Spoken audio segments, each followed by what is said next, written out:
Hello and welcome to Find Your Freedom, a podcast dedicated to helping you truly find freedom in all aspects of life. Join your hosts and their expert guests as they share practical tips and strategies for finding more freedom in your life. It's time to take control of your life and create the future you want. Let's find your freedom. Here are your hosts, Lenny the Boss and Omid Rad Investor. All right, boom, boom, boom, boom, boom. How are you doing? Once again, we are back at another episode of Find Your Freedom. We have a fantastic friend guest on the show today. But before then, we have something awesome for you. We have to hook you up and we have a downloadable so you can find your freedom. All right. All you have to do is go to www.findyourfreedom.com/freedom kit. That's right. We have a freedom kit for you. Go to findyourfreedom.com/freedom kit. All right. With that being said, now we have a guy that I have known, for a while now. And he's a really good guy. And this episode is going to be a little different than what you're probably accustomed to. Of course, anybody that me and I rode with somehow, some way, they got their hand in real estate, right? So we'll give you guys some real estate information, but we're going to get into just his journey, man. And I don't want to wait, and I just want to jump right into it. So Nick Bianchini. You know what, Nick? I never pronounced your last name ever, as long as I know you. Did I do good, Bianchini? Is that right? I'm going to be honest with you. That was one of the worst I've ever heard. One of the worst, man. I'm actually a little bit hurt. I mean, how long have we known each other? And you that bad? Come on, Nick, man. You know what's crazy? I'm looking at your name, right? And I'm saying, my God, I never called Nick by his last name. And I'm going to chop this up. Yeah, Lenny, you look like you're Italian. I'm surprised you can't say this. Come on, man. All right, help me out. How you say it? Think of bikini, right? Bikini. Bikini. Bianchini. Bianchini. Oh, there you go. Nick I mean, got it. Yeah, see, come on. Yeah. We met one time and I already got it better than you. Right. See that? I knew I was going to jack that up. But hey, Nick, man, before we jump into your journey and your story, man, let's jump into your journey and your story. Can you give the audience just a little bit about yourself? Yeah, I mean, first of all, I want to thank both you, Lenny and Omid, for the opportunity to share my story, share my journey. It's just a pleasure and a privilege to be on here with you guys and this great audience that you guys have listening. So again, my name is Nick Bianchini. So I'm a Christian, I'm a father, I'm a husband. I work in the real estate investment industry. Probably what defines me the most is I am a heart and liver transplant recipient. Fantastic. So let me ask you, when you think about that, right, and you say, hey, you have a transplant, like that's big, right? And you just didn't have a heart, but you had a liver. I mean, I guess tell us, how did this all come about? And give us, kind of start from the beginning, if you can. Give us some insight on like what was happening and how all of this came about for you to know that you need a heart and a liver transplant. Yeah, sure. So I won't bore you with the medical details, but I was born with a heart disease called tricuspid atresia. Basically, when I was born, my tricuspid valve, which connects the lungs and the heart getting oxygen back and forth, was not there. I was literally born without that valve. So I was born what's called a blue baby, basically oxygen deprived. I was taken from my mom right away before she could go and hold me and everything and kind of rushed off. I was a day old when I had my first open heart surgery. When you're that tiny, they cut the back of your shoulder blade to get to your heart. I was like I said, I was a blue baby, the oxygen deprivation.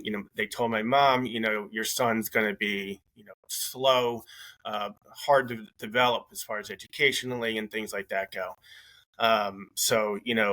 It was quite an ordeal when I was born to even survive. That was back in 1978 that I was born. So by my lack of hair, you probably already knew that I was, a little bit older. But I had been born in the Philadelphia region, which turns out to be an incredible blessing that the Children's Hospital of Philadelphia was leading congenital heart disease open heart surgery at that time. So, was able to get a surgery, survive, grow, had another surgery at 6 years old. And then, certainly had my limitations physically while I was growing up, but have done, great things as far as growing up, getting a college education, and, continuing to develop that the doctors really didn't expect.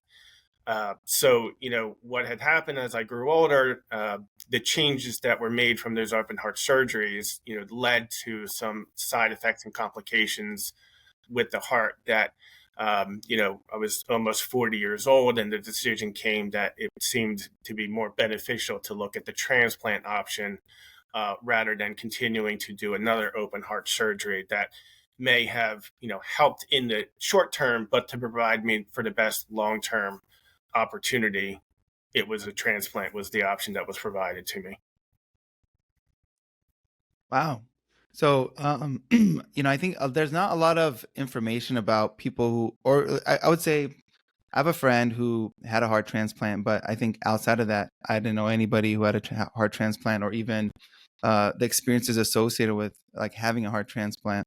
Sure. And maybe walk us through that a little bit, because I think give a little bit of insight as far as like medical care and what the typical person who has a heart transplant, what that trajectory as far as a lifestyle, what that looks like, just to kind of give a little bit of context of kind of like where you've been and where you are relative to somebody that's in a similar position.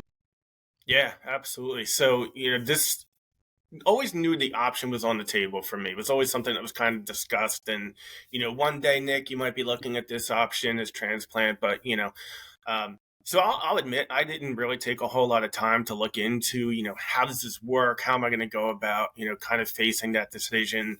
What do I need to do to prepare? So when the time came, it's funny, I had just been in Disney World not too long before that, walking around the Magic Kingdom, doing all the kind of stuff that I'd love to do in Disney.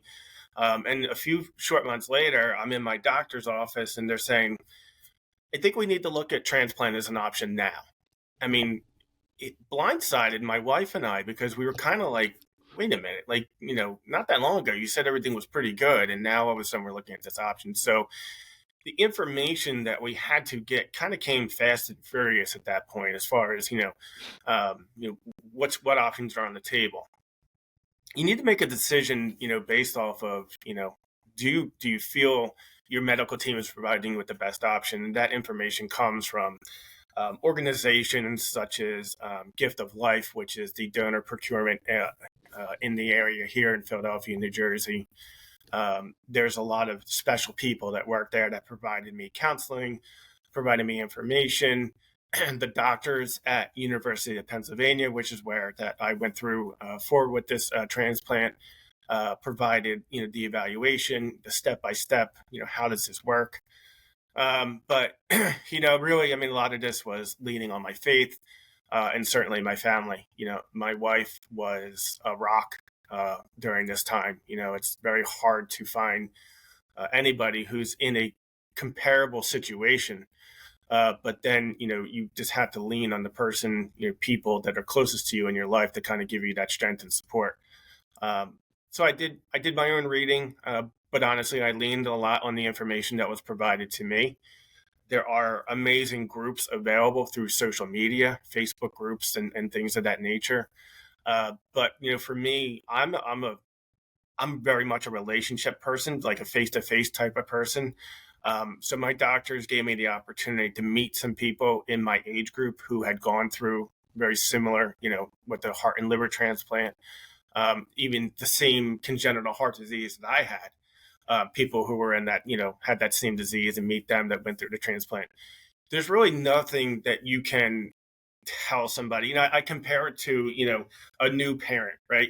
You can be telling them all the advice in the world and, hey, man, this is what's going to happen and get this and get that. Until you have that baby and you experience that for yourself, you never can really understand what that feels like, right? So I had a lot of people telling me this is what it's going to look like, this is what it's going to feel like, this is, what you're going to go through. And it's great information, but until you go and get that on your own and how you handle it, kind of going into that, you just don't know what it's going to look like. So, I don't want to interrupt you, but I No, it's think okay. like having like a support system is such a big thing. Like whether you go through anything, and walk me through that, because I think there's so many emotions that probably go along with just having to go through kind of the struggles. So, what does that look like, and how did you build that, and just to kind of make sure that you're kind of moving in the right direction? So I try not to be emotional. Yeah. My wife, like I said, she was there like every day. I had to wait in the hospital to wait for an organ donor to become available. Obviously, when you're getting a heart, that means someone had to, lost their life. So you wait, not knowing what every day, when you're going to get that phone call, what's going to happen that day, kind of thing. So my wife, and first and foremost, my mom was there. She found a way, every weekend to get down there, whether it be taking a train or catching a ride or something like that. She couldn't drive on the Schuylkill on 76. If you know Yeah. Philadelphia, you know why. But Yeah, for sure.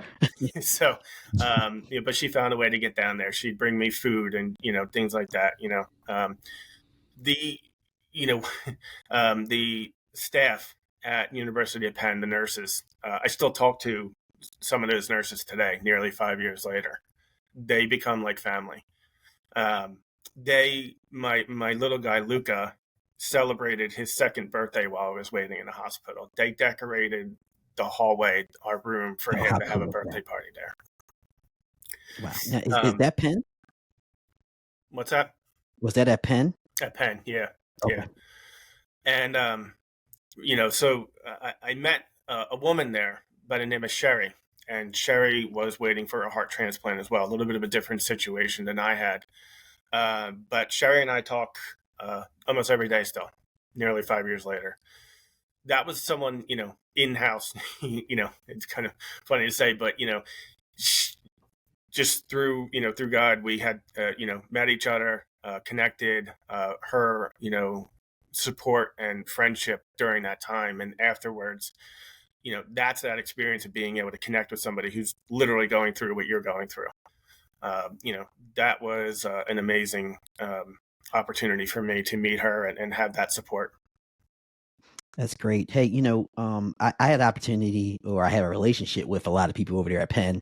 So, I know that they are just some incredible people Sure. who actually care. And, some of the things you just mentioned tells us that, Nick, I have so many questions. Ever since I met you, you have been probably one of the most positive individuals that I know, and that's big to say because I know a lot of positive people, right? Yep. And I just want to, go back just a little bit, as you were growing up, like what are some of the things that the doctors may have mentioned to you where I'm pretty sure it was like something devastating, but you was able to overcome, those odds or those things that they mentioned. Yeah, I mean, so doctors are always going to tell you what you're limited by, and out of protecting to you, right? They want to ensure that they're doing their best to protect you. And my mom was very protecting, obviously, because of, the situation that I had. But, I still remember when I was younger. I don't know why this sticks out to me so much, but I mean, I loved NASCAR. I loved driving fast cars. I was like always fascinated by it. It was so cool.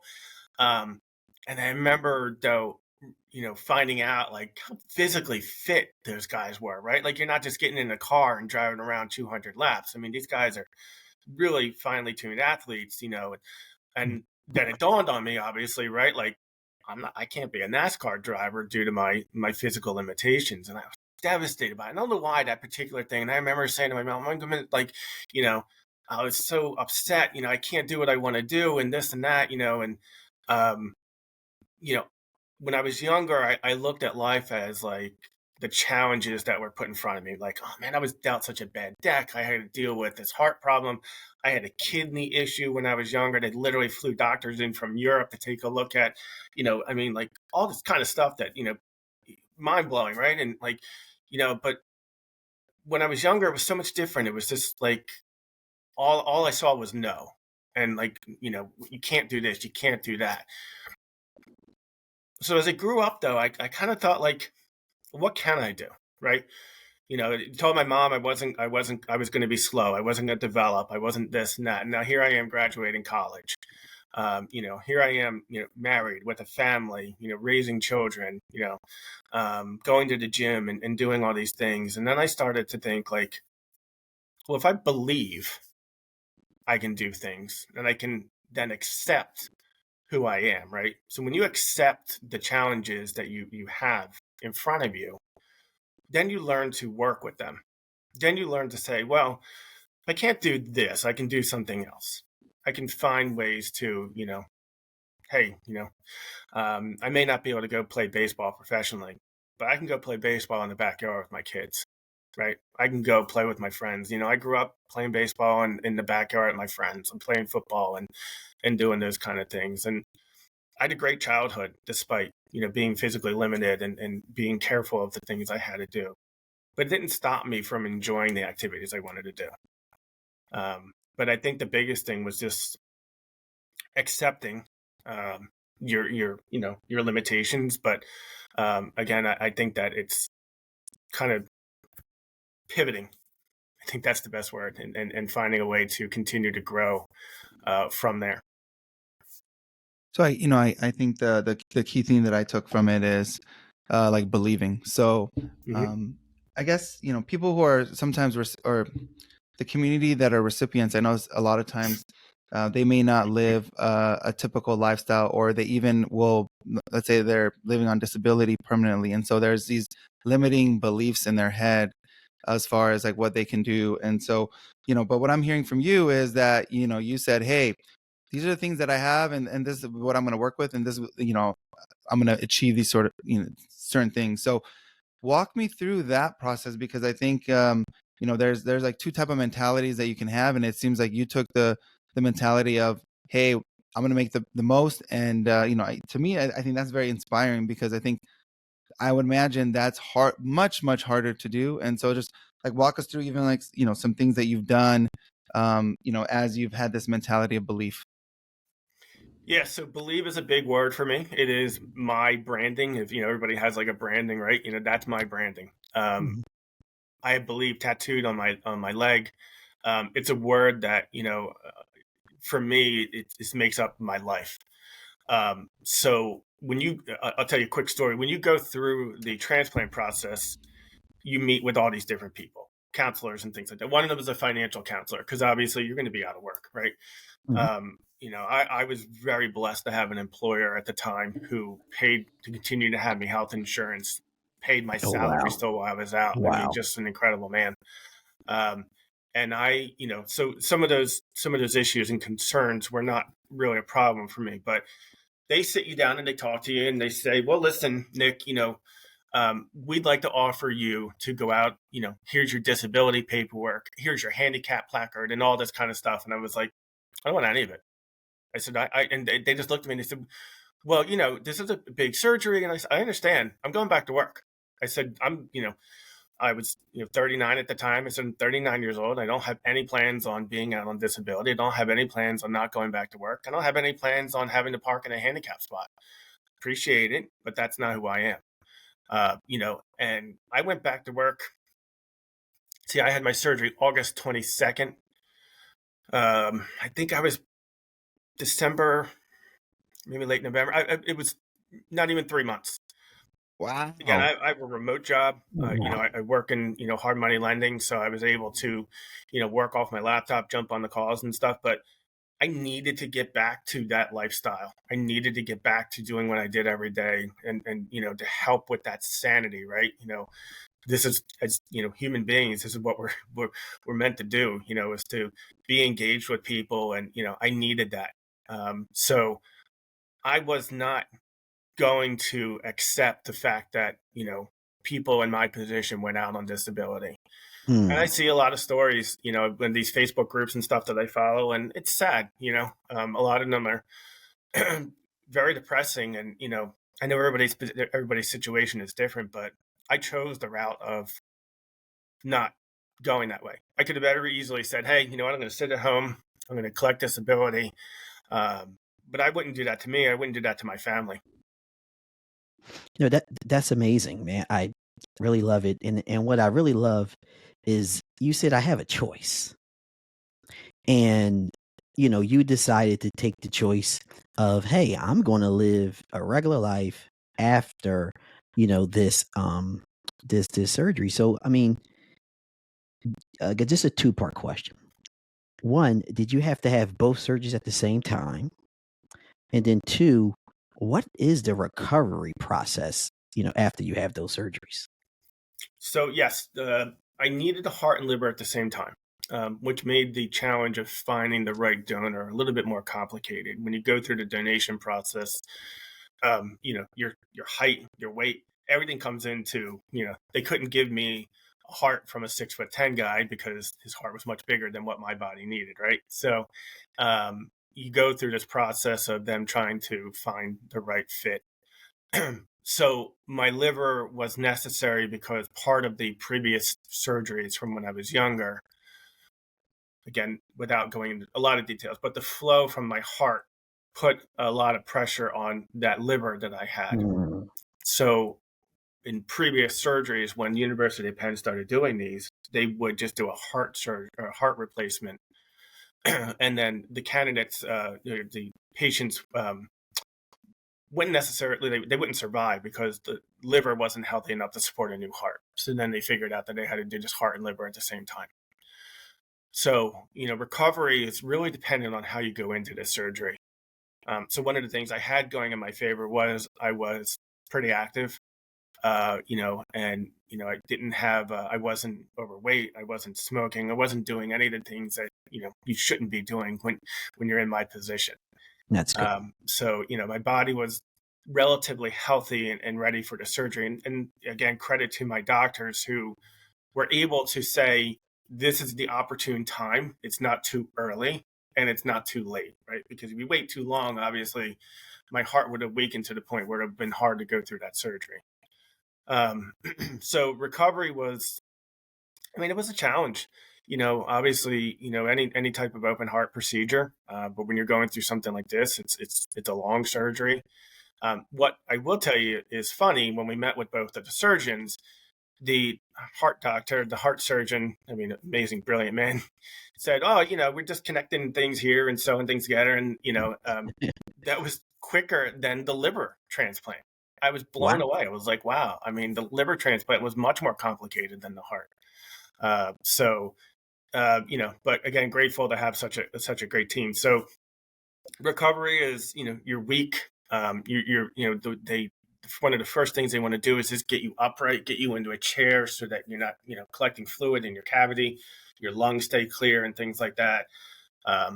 So the hardest thing was just getting up and walking again.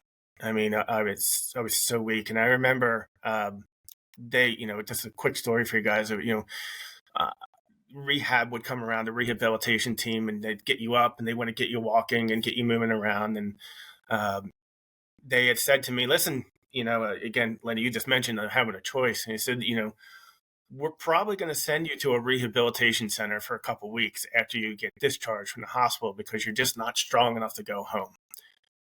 And at that point, I'd been in the hospital nearly 3 months waiting. I'd been in the hospital another month recovering from the surgery. And I was like, no, I'm not going to rehab for 2 weeks. I'm not doing Wow. it. I was like, Wow. I remember that morning, man, I grabbed my walker and I got up out of bed with the nurse and I was like, I'm walking around this hallway. Wow. And I walked and it hurt and it was awful. But I walked and walked and walked that day for the next couple of days until they said, okay, you can go home. No more, you don't need to go to that rehab center. But I was determined to get home to my family and let my recovery from there. I love that. I think it's we always have a choice, right? We have a choice on what we want to do, and you clearly said I want to start walking. So Yeah. I think that really sets the stage and the tone for like the rest of your recovery. So that's that's something to applaud at. And I guess as you transition, so you're transitioning, you're now going to back to work, which again, like the amount of time that it took for you to go back to work, I mean, that's really fast. So is there any challenges with that? Like, you go a little too quickly, or you went too early, where maybe you're like, oh, maybe I should have taken a little bit more time because, I'm, whatever, maybe walk us through that process and like kind of to where you are now as far as, how things have kind of worked out. Yeah, no, I don't know if it was too early. I mean, again, my line of work, I was fortunate, I was able to kind of slowly move back in,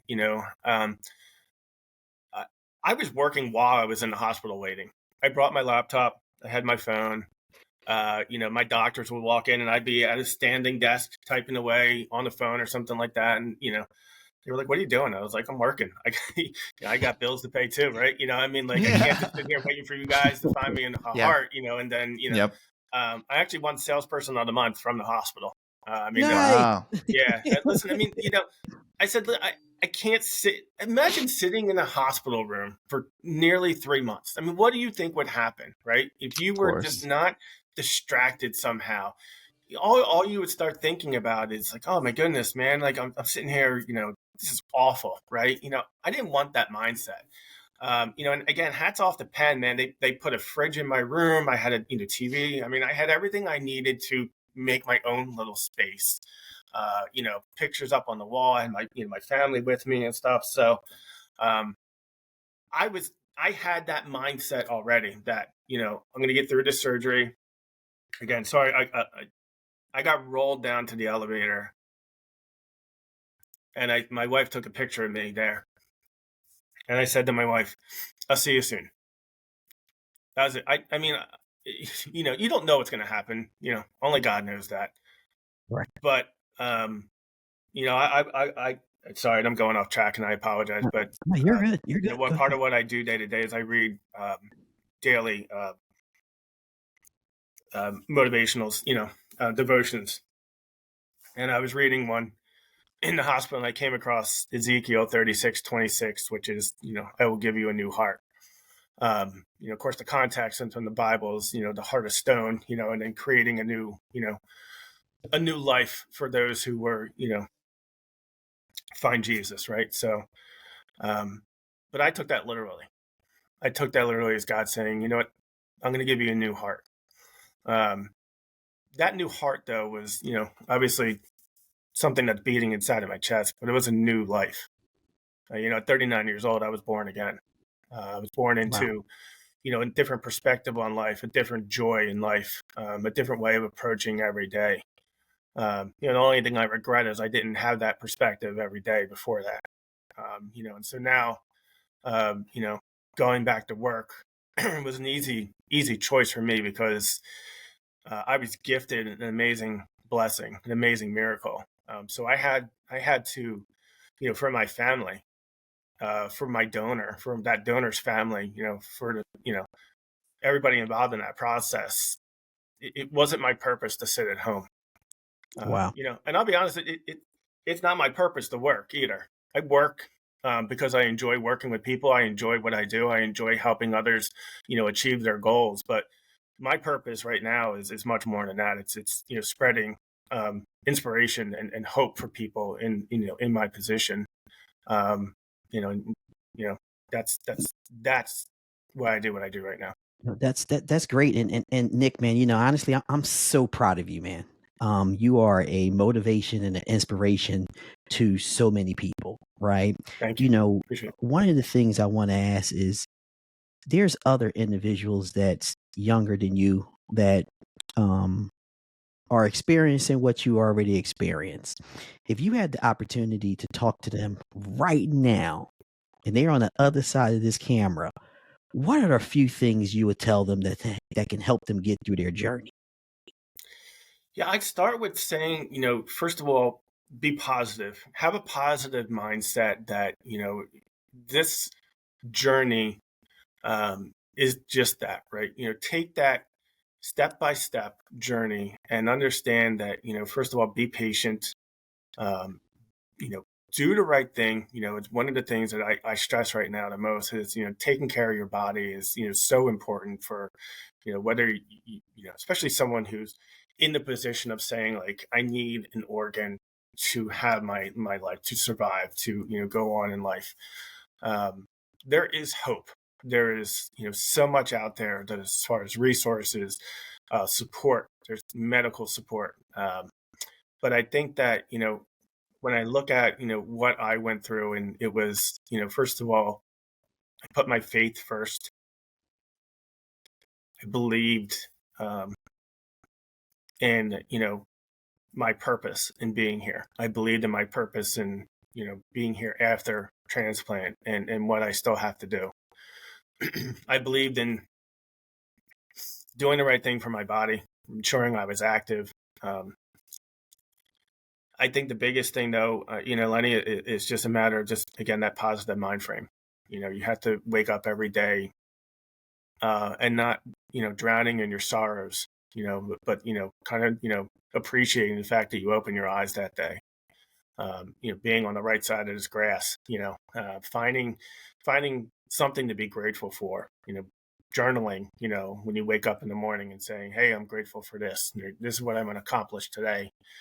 One of the coolest things that Penn did was I had a big whiteboard in my I almost said my office in my room, and they would write on there, what do you want to accomplish today? Might have been from a medical perspective, but you know what, when you have that mindset of like, hey, I woke up today to accomplish something, that's a pretty big thing. That's something that motivates you, that gets you going. I know for me, one of the first things I need to do in the morning is my prayer studies. I go through some Bible verses and some, again, daily devotions, and but I more or less take a moment, positive affirmations, right? But it's I more or less just take a look around and say, you know what, I have a roof over my head, I have clothes on my back, I have food on my table, I have family, so much to be grateful for. So if I'm not feeling great that day, or maybe I'm a little bit sluggish, or maybe something's bothering me, or not every day is a perfect day when you're a transplant patient, but it is still a perfect day. So I want to touch on that a little bit. So, because I think you talked about, how there's a lot to be thankful for, and there's, this gift of like this amazing miracle of being reborn. And a lot of people don't necessarily have that sense of value in life, or just the little basic things, until they go through something very, very difficult. So what would you tell somebody, what sort of advice would you tell them to how they can value some certain things without having to necessarily go through like a difficult situation in order to like understand it? It's gratitude. I mean, it's such a great question, because I have trouble explaining it from my perspective, and again, I wish people saw what I see in life. And Tim McGraw sings that song, right? Live like you were dying, So I think that's such a great perspective, though. I mean, how do you not wake up every day and think, man, like, what a great day to be alive? What can I do today? What? Yeah, I mean, we got to work, right? I mean, but that's working is part of what we do in order to give back, to help others, obviously to pay our bills, but you're creating opportunity for yourself. And so when I go to work, I'm motivated to make some money to create new journeys and new memories for my family, right? I mean, that's what it's all about, and if I give back to my church or whatever it might be. But I think that people have to realize things are aren't as bad as you wanted to. When you open up the newspaper or you turn on the news, very easy to focus in on some of the stuff that's going on in the world today and say, man, this is crazy what's going on, right? I mean, just this morning we're looking at major banks closing their doors and stuff like that. And there's going to be panic, and I spent my Monday morning on a business meeting, with my organization talking about, oh, there's all the panic in the financial world and everything like that. And I was like, yeah, I know that's a reality, but am I going to let that affect my world? Does that have to affect my time playing with my children or anything like that? That's what matters the most to me. Um, I'm gonna hop off this podcast and I'm gonna go hang out with my son. So I mean, like, that's the Beautiful. stuff that is gonna make me happy, right? So um, I there's a gentleman by the name of Trav Bell. They call him the bucket list guy.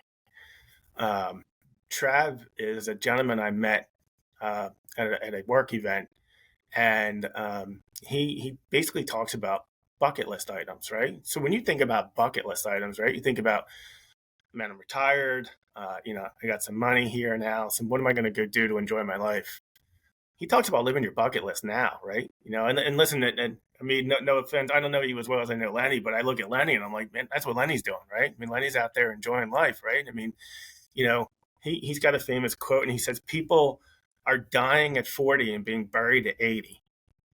I mean, that's a powerful quote, I mean, and you think about that, like, right? I mean, why wait till, you're older in life to start really enjoying it, and enjoy it now.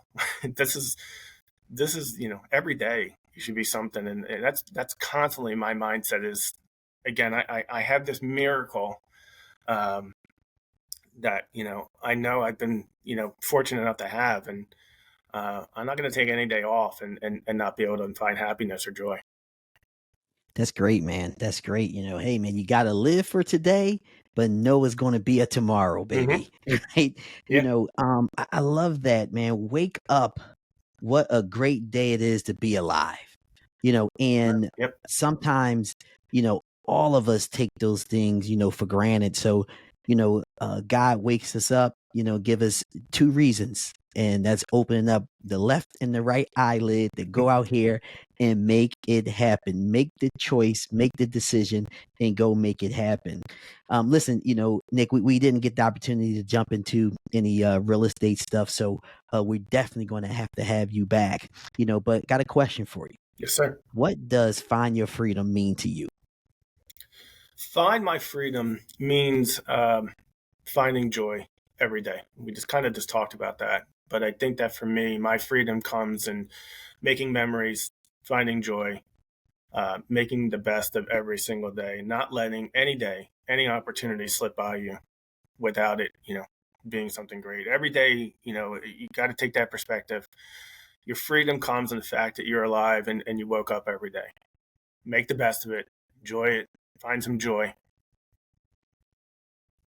I love that. Finding that joy every day. So if people want to connect with you, where do they find you? Yeah, a couple different ways. I mean, so I have an Instagram account. This is like real estate related. My Instagram is Nick Bianchini _REI Capital for real estate investment capital. But you can find me on Facebook too at Nick Bianchini, Real Estate Investment Capital Solutions. But if you guys want to email me, feel free to at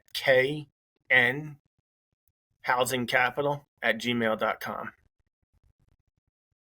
Would That's love great, to, man. connect with anybody, talk about their journey, talk about real estate. Always love to talk about real estate, but we can do that again another time. Absolutely, absolutely. So, all right, Nick, one of the things that we love to do to end the show is we love to sit there and shatter some speakers and rumpture some eardrums, Do it. right? So what we're going to do it in a uniform manner on the count of three, 1, 2, 3. All three of us going to say boom. All right, you fellas ready? Yeah, let's do it. All right, I'm getting all that for all the listeners who's not watching, they nodding their head. Yes. All right. So, all right, on the count of three. 1, 2, 3. Boom! Awesome. Listen here. Check this out, man. We had an amazing time with my guy, Nick. For anyone that is going through the process of having a transplant, reach out to him. When I say that he's one of the most positive individuals that I know, believe me, I'm not just saying that. He will give you exactly what you need. He knows how to word things perfectly. And if your God is the same as his, he would definitely give you some scriptures as well to sit there and push you through the way. But with that being said, you know that we have a freedom kit for you. All right. It's easily downloadable. You can go to findyourfreedom.rei.com/freedom kit. All right. Go to findyourfreedom.rei.com freedom kit. Now, what we need you to do, we need you to sit here and make sure that you listen. Make sure that you leave a 5-star review, an honest one, okay? And make sure that you share this with your mother, your sister, your brother, your aunt, your uncle. Man, share it with everyone that's in your Rolodex, all your coworkers, the ones you like and the ones you don't like as well. Until the next episode of Find Your Freedom, see you soon. Peace. Peace. Thanks for listening to Find Your Freedom. Be sure to subscribe wherever you listen to podcasts. While you're at it, please help us spread the word by leaving a rating and review and sharing the podcast with friends, family, and colleagues. Until next time, get out there and find your freedom.